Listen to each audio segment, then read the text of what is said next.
Tonight, how could it happen again? A second attempted assassination, Donald Trump the target. Why Canberra's plan to get tens of thousands of Australians into their own homes is facing defeat. On like Donkey Kong, a bizarre court battle plays out over a video game dispute. And a Royal Australian star shines on TV's Night of Nights. The latest from 7 News with Tim McMillan. Good evening. There's been a second assassination attempt on Donald Trump. That's 2 in as many months. This time the would-be killer didn't manage to get a shot away. It all unfolded at the former president's golf course in Florida. A Secret Service agent spotted a rifle barrel poking through a fence. They opened fire. The sniper escaped in a car, but was tracked down by police and arrested. He's been identified as Ryan Wesley Routh, a man in his 50s. His online posts paint a picture of a man highly critical of Donald Trump. Routh's rifle and scope, along with several backpacks, were recovered from the fence line. The agents were out in front. They were able to identify the threat. They were able to engage with the threat. Certainly, the fact that he was able to get where he was, is going to be examined. I know that they're trying to bring in some retired agents to supplement what they kind of have as existing, current agents. So I think since Butler, Pennsylvania, the Secret Service has really tried to increase the level of protection. I believe today they mentioned that they may had doubled the number of agents that they would typically have maybe a year or two ago. You can't eliminate all threats. That's just the reality of the world that we live in. There were messages of support from President Biden and Mr. Trump's opponents in the coming presidential election, Kamala Harris. In the coming hours, a secret court battle will unfold in the US that involves one of the world's most powerful media families. The Murdoch family has become embroiled in a fight over the empire's succession. Rupert Murdoch wants to change the structure of his family trust to give all voting power to his eldest son, Lachlan. This would leave his other children without any voting power. They're heading to court to sort out the family feud. A man is in hospital after a violent brawl erupted between rival rugby league fans inside Sydney's Accor Stadium. It happened after the Sea Eagles' upset win over the Bulldogs in yesterday's NRL elimination final. Another man suffered extensive facial injuries but refused to be treated. An investigation has been launched. Police have charged 4 men over a crime spree across Western Sydney. It began with the torching of a cafe back in July. It's alleged the group forced their way into a home a month later and terrorised the young family at gunpoint. The men are believed to have links to organised crime. They've all been refused bail. After months of delays, Labor's plan to help tens of thousands of Australians own their own home is on the move.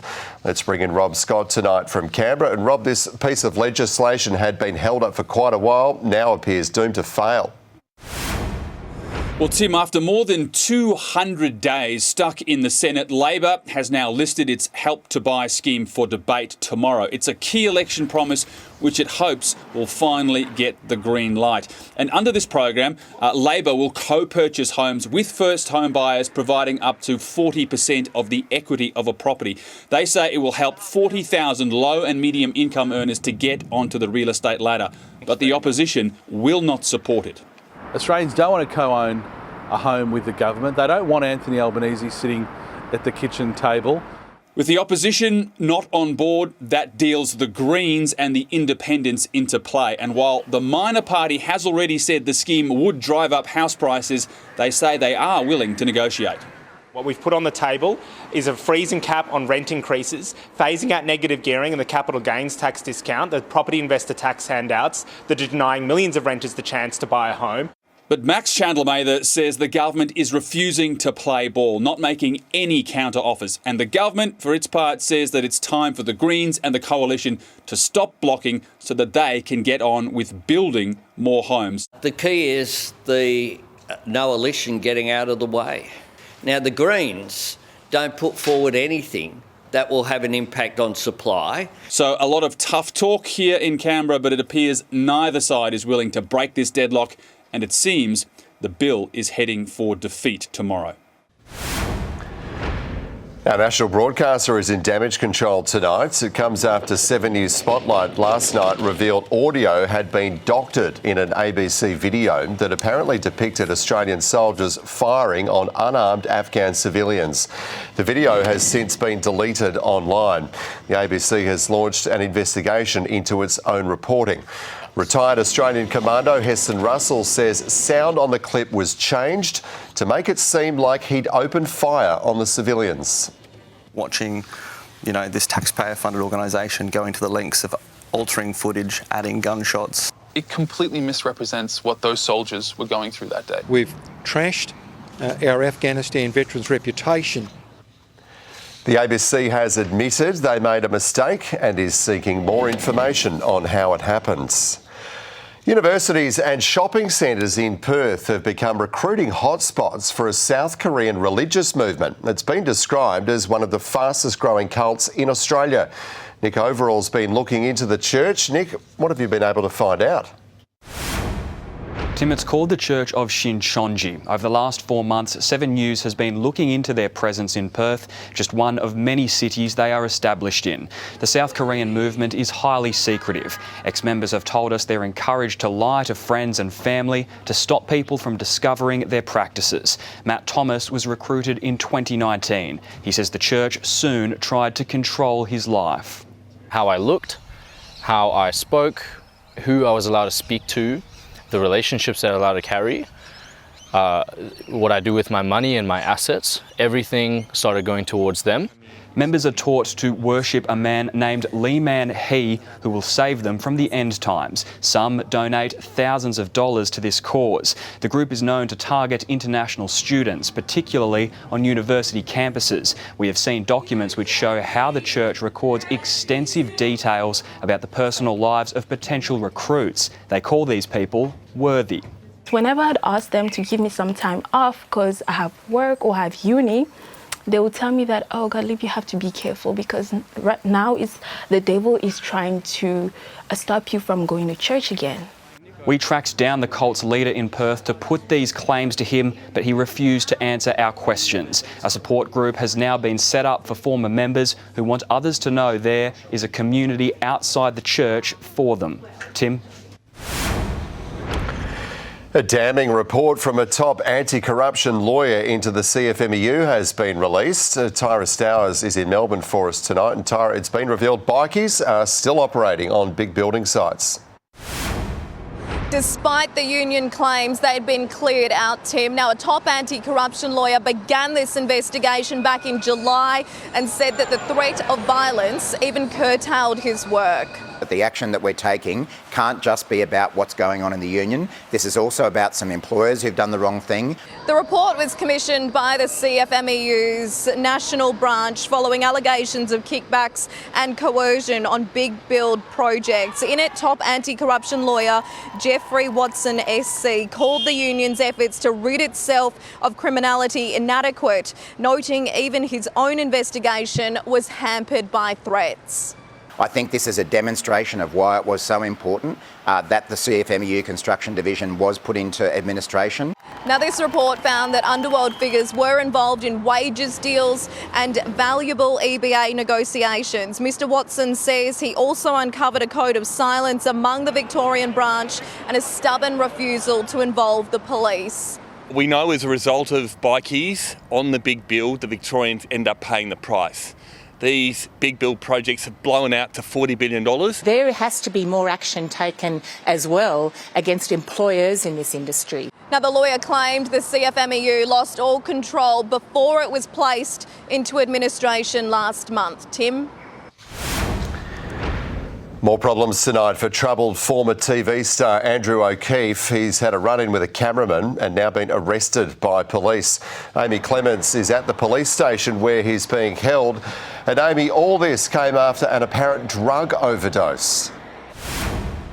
Yes, Tim, O'Keefe had to be revived by paramedics in the early hours of Saturday morning. He was taken to hospital and later discharged. Today, a routine reporting to police to meet his bail conditions turned nasty when the former game show host came up against a freelance cameraman.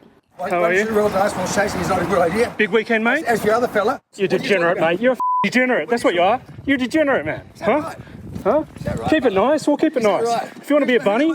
When he returned to the police station, he says to make a complaint about the cameraman, he was arrested, accused of breaching his bail conditions. He's also been charged with possessing a prohibited drug after police say they searched a car nearby. Tim, the 52-year-old, will now spend the night in the cells here at the police station and face court in the morning. One of Australia's most notorious outlaw bikie gangs has been slammed over its latest recruitment drive. The Comancheros posted a flashy video of its annual national run to Canberra. It shows gang members with expensive accessories, luxury boats, even a private plane. I just sort of saw a group of people who maybe need to get a different hobby, take an interest in football or cricket. Cricket's coming up, or something else other than outlaw motorcycle gangs.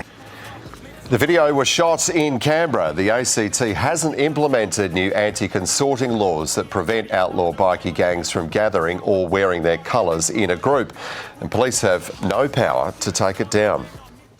Australia's Elizabeth Debicki has taken a coveted Primetime Emmy Award for her work as Princess Diana in The Crown on Netflix. She won Outstanding Supporting Actress in a Drama Series. The big winner on TV's Night of Nights was Shogun, a Japanese period drama. Among its 18 Emmys for just one season, Best Drama, Actor and Actress. But for the daughter of ballet dancers, this win was significant. Playing this part based on this unparalleled, incredible human being has been my great privilege. It has been a gift. Thank you so very much. Baby Reindeer and the Bear were the night's other big winners, and the Fonz and Richie Cunningham reunited to mark the 50th anniversary of Happy Days. Still to come tonight, it's on like Donkey Kong, a bizarre Brisbane court battle. The gamer going ape over a record score.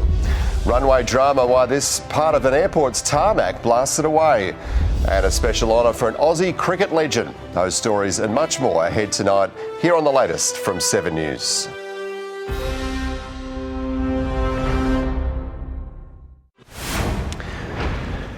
Welcome back. The family of a Perth bodybuilder who died after falling unconscious in a gym shower wants a coronial inquest into his death.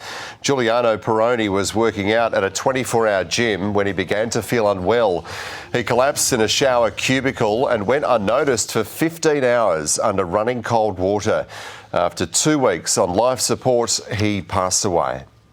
I have a shower now and I think of my son under that shower for 15 hours. Cold water running on him, and I was just home cooking, and if I knew I could have done something, I didn't know anything. He was my life. I'm sorry. Gyms need to be aware that people can have accidents and things can happen to them in a gym, so there needs to be a check-in and a check-out. Giuliano's mother says changes are needed to make sure it never happens again.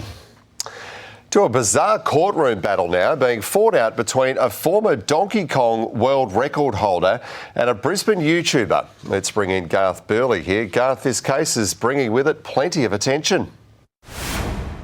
Yeah, from all around the world, Tim, good evening. Some gaming enthusiasts and commentators and fans have travelled 14 hours to witness what's been dubbed the Donkey Kong lawsuit. It centres around arcade gaming icon and Donkey Kong multiple-time world record holder Billy Mitchell, who flew into a Brisbane courtroom from his native home in Florida for a defamation trial. Now, he argues that Brisbane YouTuber Carl Jobst defamed him in a 2021 video which alleged Mitchell's lawsuit against another YouTuber and a US critic led to his suicide, a claim the gaming champ calls demonstrably false, demanding almost $500,000 in damages. Now, Jobst is relying on a truth defence. Billy Mitchell, however, is a well-known name in the arcade community. In more mainstream circles, he rose to fame after a 2007 documentary called The King of Kong. He was the first to reach what's called the kill screen in Donkey Kong, essentially ending the game. He was also the first to claim a perfect score on Pac-Man, but a lot of his achievements have come under question, with some accusations he cheated his way to the high scores. The defamation trial was originally meant to centre on some of these allegations, but the scope of the trial has since changed. The pair will spend around the next week battling it out in court. Tim, pardon the cliche, but it'll be on like Donkey Kong. Seems so. More than a decade after his body was found by the side of a road in Broome, a coronial inquiry has opened. Joshua Warneke was last seen alive leaving a nightclub. Minutes later, a taxi driver found his body. The man wrongly convicted for the death will not give evidence to the inquest. Police prosecuted Gene Gibson, saying he beat the carpenter to death and he spent 5 years in jail. Queensland's Indigenous truth-telling inquiry has started in Brisbane. 2,000 people came together to mark the start of a 3-year-long process. It's part of the state's Path to Treaty legislation. The law passed last year with bipartisan support, but the Liberal National Party is vowing to scrap the process if it wins government. Perth's main runway is up and running again after part of it was blown away by a Qantas jet. It's understood the tarmac had only recently been laid. You can see a huge chunk lifting up as the aircraft goes to take off. It's not clear what caused the damage. Australian cricket legend Glenn McGrath today received his Officer of the Order of Australia. He was given the honour for his contribution to the sport as well as his work around breast cancer and the charity set up in memory of his late wife Jane. It's been announced Bruce McAvaney is making a comeback. He's been called up to join Seven's commentary team for the preliminaries and grand final. He called his last grand final back in 2020. Now, he won't be calling these finals games, but will be taking on a key hosting role. Be good to have him back. Still to come, the national weather details, then the Russian who's dived his way to a significant world record. Our final frames are next. Stay with us. This is the latest from 7 News.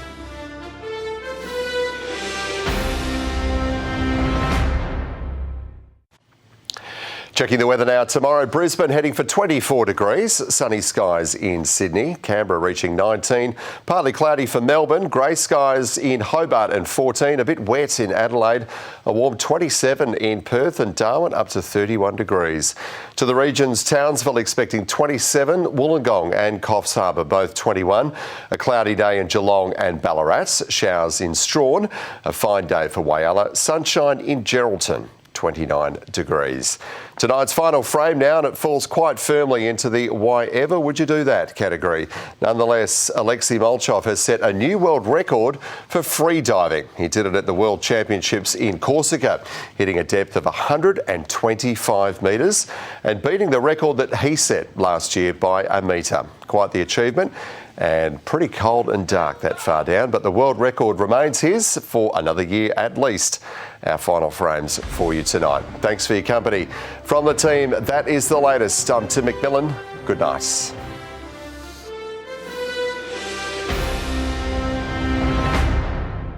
The 7 News app will give you the news you want. Download now.